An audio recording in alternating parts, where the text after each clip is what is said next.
memperjuangkan cintaku ke Zara. Fernandes, ini saya, Daniel Alveri.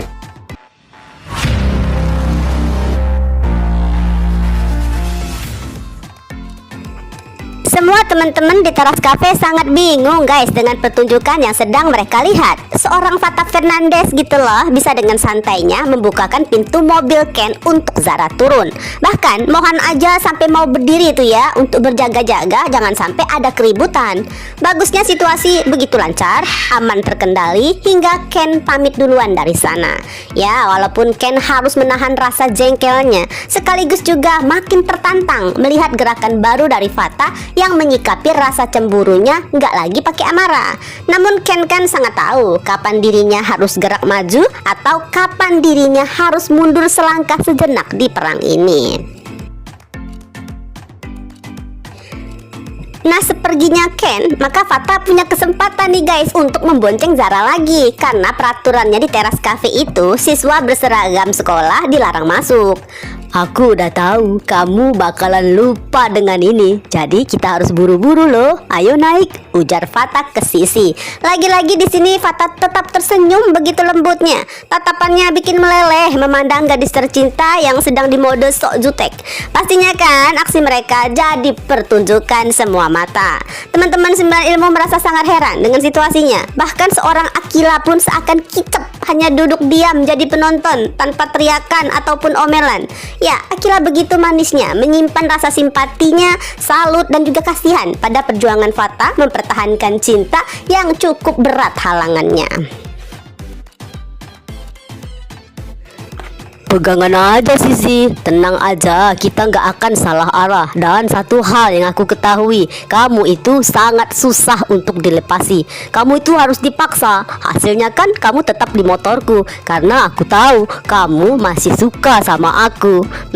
Begitu percaya dirinya Fata guys. Di perjalanan senyumnya terus terkembang. Hati Fata sangat bahagia, walaupun ya Zara bertahan nggak mau pegangan di pinggangnya ataupun ucapan Zara yang terus bernada marah karena sikap Fata yang begitu ngeyel. Namun Fata nggak peduli, hatinya sangat yakin dengan perasaan yang mereka punya.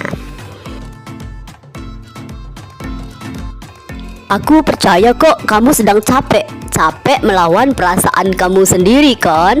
Ya ini ujar Fata nih guys saat mereka sampai di depan ruko.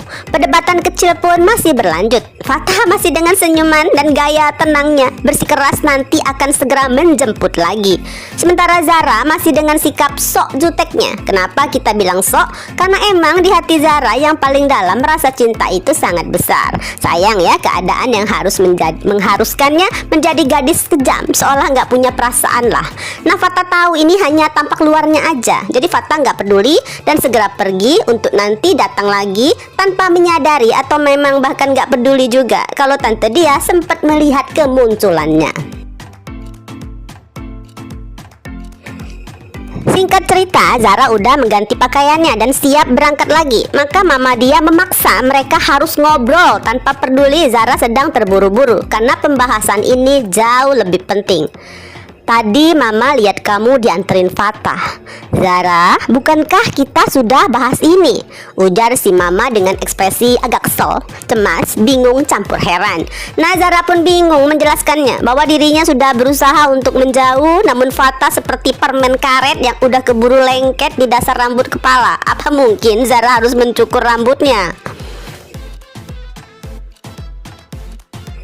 Mari kita masuk ke sesi prediksi ya. Pembicaraan dengan mama dia berlangsung singkat aja karena Zara sangat terburu-buru. Zara hanya menegaskan dirinya tahu hal ini dan Zara janji akan cerita detailnya setelah pulang nanti. Dan juga agar mama lebih tenang saat itu, Zara memilih langsung pesen Gojek online. Zara berangkat sendiri tanpa menunggu Fata lagi. Sementara di rumah Fernandes, Jordan yang merasa heran melihat putranya tampak berbeda. Ekspresi Fata nggak lagi perengut-perengut, malah sekarang jadi begitu bersemangat, seolah Fata sudah menemukan sebuah cinta baru yang sangat seru untuk dikejar. Aku sudah memutuskan untuk memperjuangkan cintaku ke Zara. Aku siap bersaing dengan siapapun dan aku sekarang harus gerak cepat untuk menjemputnya. Ini jawaban Fata dengan tatapan berbinar hingga Fata nggak menyadari betapa kaget ekspresi papa atas pernyataannya. Fata kan mengira orang tuanya akan ikut bahagialah dengan sikapnya. Waduh, gimana aku lapor ke Amanda? Pasti Amanda nggak akan suka banget denger ini. Nah, ini suara hati Jordan ngebatin sendiri. Senyuman kecut Jordan terus terkembang mengiringi kepergian putranya. Sayangnya seperti prediksi kita, Fata harus sedikit kecewa ya, karena begitu sampai di depan ruko yang ditemui hanya tante dia. Fata, tante kan sudah bilang sama kamu beri Zara ruang dengan dirinya tanpa ada kamu. Nada suara tante dia masih tanpa kemarahan, namun udah mulai dingin dan datar. Karena gimana pun keluarga mereka banyak menerima kebaikan Fernandes, jadi dia tahu harus mengerem emosinya. Baik tante, saya permisi, ujar Fata nih guys dengan senyumannya seolah nurut banget. Bagi Fata sih anggap aja omongan tante dia masuk kuping kiri langsung keluar dari lubang hidung. Cuekin aja bro. Yang penting bagi Fata adalah perasaan Zara yang diyakinin mencintainya. Maka Fata buru-buru lah berangkat ke teras cafe. Bukan cuma untuk meeting startup, karena hal yang paling membuatnya bersemangat adalah segera berada di sekitaran Her Sisi, memandang wajahnya yang sok jutek padahal binar mata yang mencintainya. Membayangkan ini aja guys udah buat Fata terus tersenyum. Karena semakin keras Zara berusaha menjauh, makin membuat Fata siap untuk perang melawan keadaan atau siapapun. Nah, di saat yang sama malam itu Daniel Alferic memutuskan menelpon Jordan Fernandes. Jelaslah Jordan cukup kaget, bahkan sempat khawatir pembahasan akan berkisar tentang skandalnya dengan mantan istri Daniel. Padahal sih yang lebih malu untuk membahasnya justru Daniel dong ya. Aku mau minta bantuanmu untuk datang ke rumah itu. Temui Ares Alferic atau Cassandra. Beritahu mereka tentang aku di sini.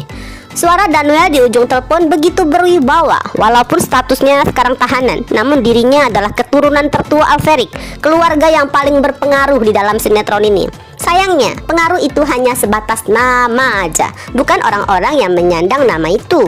Bahkan bisa dibilang semua Alferic sekarang ini hanyalah seperti macan ompong, hanya bisa mengaum tanpa taring dan cakar. Saya udah pernah ke sana, tapi Dominic dan Valerian langsung berbohong. Kalau sekarang saya nggak yakin kedatangan saya akan diterima, karena mereka sudah tahu saya di pihak siapa. Nah, ini jawaban Jordan sebagai penolakan halus atas permintaan bantuan itu. Jelaslah Jordan gak terlalu bersemangat lagi nih guys ikut perang internal antara Alferic melawan Cassarius, karena kan bantuannya dulu demi Fata yang begitu mencintai Zara. Jika sekarang tetap mereka lakukan bantuan itu, sama aja sedang mendukung hubungan tersebut terus berlanjut. Jadi Jordan memberikan berbagai alasan yang masuk akal agar gak terlibat lagi dengan Alferic apalagi Cassarius. Maka pembicaraan di telepon itu pun berakhir dengan kegalauan seorang Daniel Alferic. Padahal sekarang harapannya hanya tertumpu pada Jordan Fernandes yang agar bisa mengabari Ares tentang keberadaannya. Sekarang jalan itu seakan sedang tertutup. Tanpa Jordan tahu ya, keadaan sang adik pun serupa tapi nggak sama dengannya. Jika Daniel terjebak di ruang sempit berteralis, sebaliknya sang adik terjebak di dunia luas dengan segala kesibukan kerjaan yang gak ada habisnya yang telah diatur oleh Dominic. Sementara Jordan langsung menuju ke ruang kerja Amanda nih untuk melaporkan dua hal penting tentang semangat Fata dan telepon dari Daniel. Dua hal yang berkaitan dengan Zara. Jelas Amanda sangat gak suka mendengar ini.